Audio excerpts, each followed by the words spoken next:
Hi, మీరు చూస్తున్నారు టీవీ9 USA. This is Vishitha. Welcome to A2G fast news. ఒక మాజీ US కస్టమ్స్ మరియు బోర్డర్ ప్రొటెక్షన్ ఆఫీసర్ ఇంటర్నేషనల్ ప్రయాణికుల నుండి దాదాపు $19,000 దోచుకున్నట్టు అంగీకరించారు. అయితే ఫ్లోరిడా అటార్నీ కార్యాలయం తెలిపిన ప్రకారం 43 ఏళ్ల విలియం టిమోథీ నాపుల్స్ విమానాశ్రయంలో కరెన్సీ నిర్ధారణ నిర్వహిస్తున్నప్పుడు ఈ నిధులను దొంగలించాడని దర్యాప్తులో తేలింది. టెక్సాస్ లోని స్ప్రింగ్ పట్టణంలో 46 ఏళ్ల వ్యక్తి six flags hurricane harbour splash town లో ఇద్దరి మహిళల్ని లైంగికంగా వేధించాడని ఆరోపణలున్నాయి. జూన్ 16న వాటర్ పార్క్ లోని లేజీ రివర్ వద్ద ఇద్దరు మహిళల స్విమ్ సూట్స్ ని లాగినందుకు మ్యారక్వీన్ పై ఆరోపణలొచ్చాయి. బాధితులు 35 ఏళ్ల కవలలు. ఈ ఘటన సమయంలో వారిలో ఒకరు తన కుమారుడిని పట్టుకొని ఉన్నారని దర్యాప్తు అధికారులు తెలిపారు. ఆస్టిన్ ఓల్డ్ సెటిలర్స్ పార్క్ కాల్పుల్లో ఇద్దరు మహిళలు మరణించగా 14 మంది గాయపడ్డారు.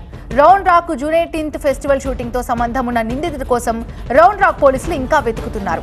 గవర్నర్ గ్రెగ్ అబాట్ మాట్లాడుతూ అనుమానితుడిని గుర్తించిన వారికి $10,000 బహుమతి ఇస్తున్నట్టుగా గవర్నర్ తెలిపారు. న్యూజెర్సీలో దొంగలు రెచ్చిపోతున్నారు. వైఫై జామర్స్ ని ఉపయోగించి ఇళ్లలో దొంగతనాలకు పాల్పడుతున్నారు. ఏ సమయంలో వస్తున్నారు, ఏ సమయంలో వెళ్తున్నారని పూర్తిగా గమనించి బలవంతంగా ఇళ్లలోకి వస్తున్నారు. అలాంటి సంఘటన ఫ్లోర్హామ్ పార్క్ లో నివసిస్తున్న రోనీ పార్లిన్ అనే వ్యక్తికి జరిగింది. దీంతో పోలీసులు అప్రమత్తమై అసలు వైర్లెస్ దొంగతనాలు ఎలా జరుగుతున్నాయని, వాటిని ఎలా అరికట్టాలని అందరికీ తెలియజేశారు.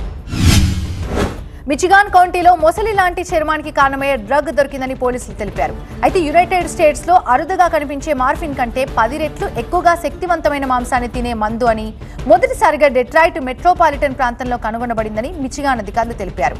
డ్రగ్ ప్రేరిత నెక్రోసిస్ వల్ల వినియోగదారుల చర్మం మొసలిలా కనబడుతుందన్నారు. ఈ డ్రగ్ తీసుకోవడం ప్రాణాంతకమని తెలిపారు. నార్త్ కొరలినాలోని Lee county sheriff deputy traffic stop సమయంలో అనుమానాస్పదంగా ఉన్నటువంటి ఇద్దరిని అదుపులోకి తీసుకున్నారు. వారి దగ్గర చీజ్ బర్గర్ లో దాచిన కొకైన్ బ్యాగ్ ని కనుగొన్నామని పోలీసులు చెప్పడంతో ఒక వ్యక్తిని మరియు ఒక మహిళని అరెస్ట్ చేశారు. కేవలం కొకైన్ మాత్రమే కాకుండా గంజాయి, ప్రమాదకరమైన డ్రగ్స్ ని కూడా పోలీసులు స్వాధీనం చేసుకున్నారు. డెంటన్ కౌంటీ వ్యభిచార స్ట్రింగ్ ఆపరేషన్ లో Highland village fire chief Jason Collier తో పాటు మరో 13 మందిని అరెస్ట్ చేసిన అధికారులు అరెస్ట్ అయిన తర్వాత నార్త్ టెక్సాస్ ఫైర్ చీఫ్ కొలియర్ శనివారం తన పదవికి రాజీనామా చేసినట్టు అధికారులు తెలిపారు. 2 దశాబ్దాలకు పైగా జార్జియా టాన్ అనే మహిళ చట్టబద్ధమైన దత్తత ఏజెన్సీ పేరుతో పెద్ద ఎత్తున పిల్లల అక్రమ రవాణాను నడిపింది. అయితే ఆమె చిల్డ్రన్స్ హోమ్ సొసైటీని నడిపిన 21 సంవత్సరాలలో టాన్ $1 మిలియన్ కంటే ఎక్కువ సంపాదించింది. ఇది ఈ రోజు సుమారు 11 మిలియన్లకు సమానం.